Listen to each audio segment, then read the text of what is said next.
కేశవం కీర్తించే కార్తీకం శివపూజతో మారెడు పరవశిస్తుంది.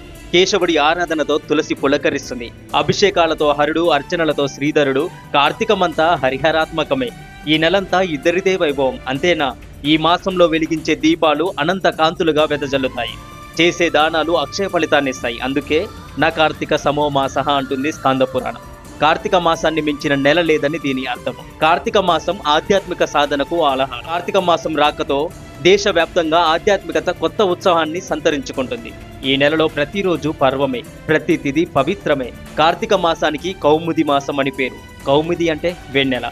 శరత్తు మహత్తులో వినీలాకాశం నిర్మలంగా బాసిల్లుతూ ఉంటుంది. గగన వీధిలో చంద్రబింబం నిర్మలంగా ప్రకాశిస్తుంది. పున్నమి నాటికి వెన్నెల పువ్వులా కాస్తుంది.